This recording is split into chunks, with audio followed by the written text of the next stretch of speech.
In 2012, firefighters in Arizona discovered a gruesome scene in the ashes of a house fire. 2 bodies hacked to death and corroded by acid. While it wouldn't take long to find their killer, the motive behind their deaths was far weirder than anyone could have imagined. Let's get into it.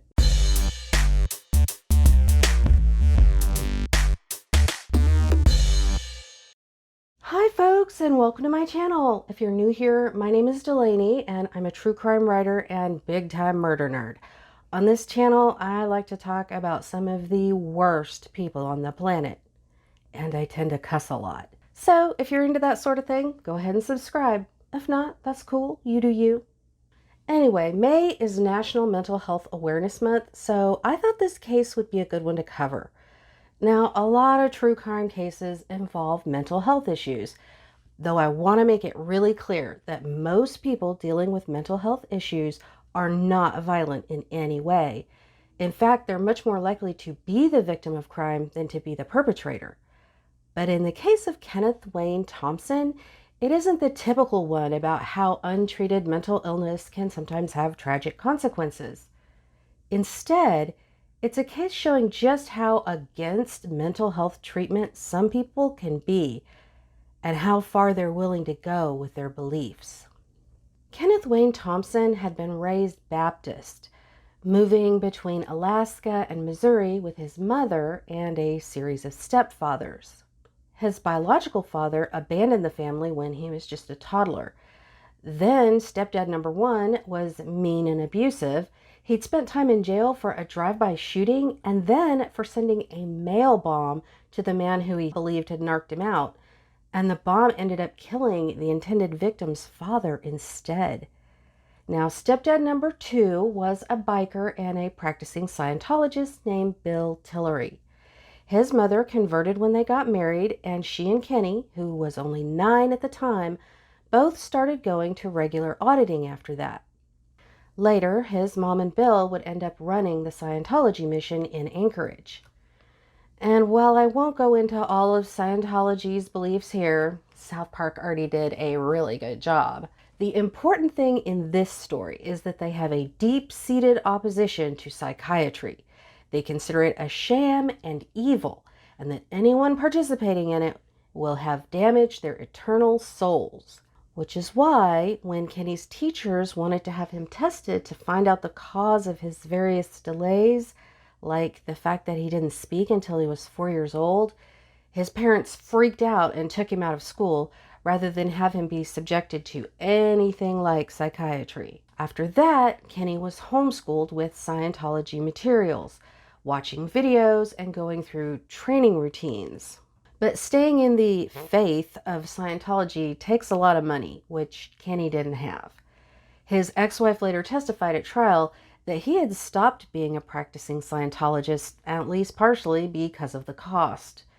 Others said that he was a so-called free zone Scientologist, which is a sect that adheres to what it says are the original teachings of the church's founder, science fiction writer L. Ron Hubbard, and they do not follow the church's current leader, David Miscavige. Anyway, sometime around 2008, Kenny met a woman named Gloria Rhodes on an online dating site. At the time, she had custody of her young niece and nephew, the children of her sister, Penelope. Penelope had struggled with addiction and had ended up in jail, so Gloria had taken her kids in. Anyway, Gloria and Kenneth hit it off and were soon married. Only 2 months later, Penelope was released from jail and regained custody of her kids. She moved with them to Prescott Valley, Arizona, where she got clean and began trying to rebuild their lives. But likely due to all the upheaval in his life, her son had developed some severe mental health issues. He had to be checked into a pediatric mental health hospital for a while, and when he was released, he was prescribed medication and regular psychiatric care. Apparently, this bothered Kenneth a lot, even though he'd only known the boy for about 2 months. Regardless, he believed the boy's soul was in serious danger. So, sometime in March of 2012, he bought a handgun and a burner phone and withdrew $10,000 from his bank account. On March 14th, 2012, He told Gloria that he was going on a short trip from their home in southern Missouri to Memphis, supposedly to deal with his recently deceased parents' estate. He left his normal cell phone at home, then drove 1,400 miles to Prescott Valley, Arizona in only 25 hours. There, he checked into a motel and got some rest. The next day, he went to Walmart where he bought a hatchet and a change of clothes. That afternoon, on March 16th, 2012, he took a taxi to Penelope's home, where she lived with her 2 kids and her fiancé, Troy Dunn. When Kenneth knocked on the door, they let him inside. Thankfully, neither one of the kids were at home at the time. Her daughter was spending spring break with a friend, and her son was at the Phoenix Children's Hospital being treated for his mental illness. Now, we may never know exactly what happened next, but we do know that Penelope made a call on her cell phone after Kenneth arrived, and that he had brought food for them. Toxicology tests would later show that the victims had drugs in their systems, though it's not known when or how they ingested them. Later that same afternoon, a woman noticed smoke coming from Penelope's house, so the neighbor called the fire department. Once they'd gotten the fire under control, what they found inside was shocking. The bodies of Penelope and Troy laid among the ashes, bludgeoned, hacked, and partially corroded by acid. Around that same time, an Arizona state trooper was on the lookout for speeders on I-40 near Flagstaff, which is about 90 miles east of Prescott Valley. At about 4 p.m., a white Ford Taurus with Missouri plates caught his eye, but not because it was speeding. The driver was, as he later wrote in his report, staring straight ahead with both arms locked out and gripping the steering wheel. So the trooper began following the vehicle for a safe distance before he finally pulled it over. That's when things went from strange to suspicious. The trooper could see a red gas can inside the car, and he smelled solvent. The driver looked extremely nervous and was visibly shaking. The driver's name was Kenneth Wayne Thompson. Out of nowhere, without being questioned, Kenneth told the trooper that he had just come from a zoo where he had fed some animals raw meat. He said blood from the meat had gotten on his clothes, so he'd had to change. So the trooper searched his car. Inside, he found the bloody pants Kenneth had referred to, along with a handgun and a bloody hatchet with what looked like human hair on it. So the trooper arrested him.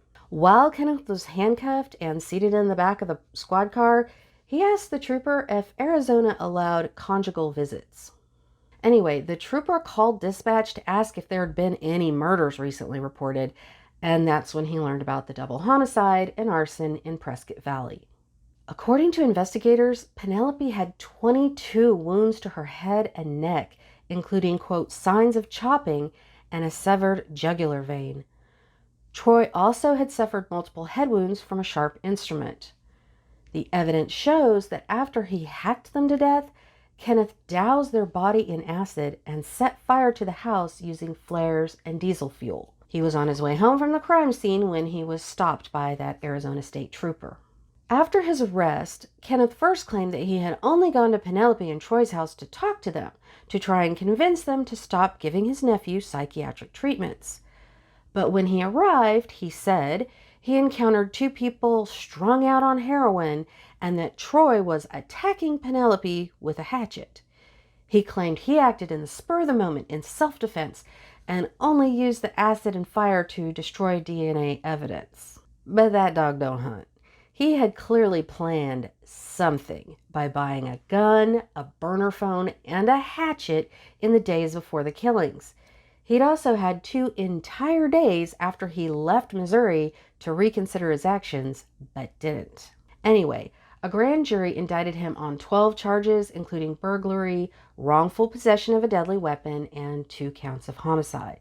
During the trial, he changed his defense, claiming that his beliefs, his Scientologist beliefs, compelled him to kill the couple in order to save the children from psychiatry. Scientologists, of course, completely disavow Kenneth's behavior. A Church of Scientology spokesperson stated, quote, There is no connection between Scientology beliefs and practices and any act taken by Kenneth Thompson at issue in the case. Nothing he did could be more opposed to our moral code. In February of 2019, a jury convicted him on 2 counts of first-degree murder, and he was given the death penalty. He was awaiting his sentence in the Arizona State Prison Complex in Florence, when on December 29, 2021, he was found injured in his housing unit after being attacked by 2 other inmates. He died soon afterwards. His death was ruled a homicide, and his attackers are still under investigation as of the time I'm filming this. Kenneth Wayne Thompson is an extreme example, but it's not just Scientologists who detest psychiatry. Several fundamentalist Christian sects, like the IBLP the Duggars belong to, don't believe in psychiatry or therapy either. And even plenty of non-religious people think of it as quackery. These kinds of beliefs are surprisingly widespread, and it's probably a big factor in why so many Americans don't even try to get the help they need when they're struggling with mental illness. That's why it's important to destigmatize mental illness and mental health care.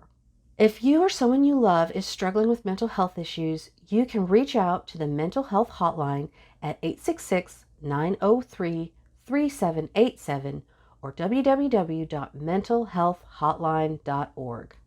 Well, I hope you enjoyed this terrible story. If you did, please give it a like and subscribe to my channel. And if you'd like to support me and help me make more nerdy content, you can support me on Patreon for as little as a cup of coffee a month. The links are in the description. Till next time, Darklings.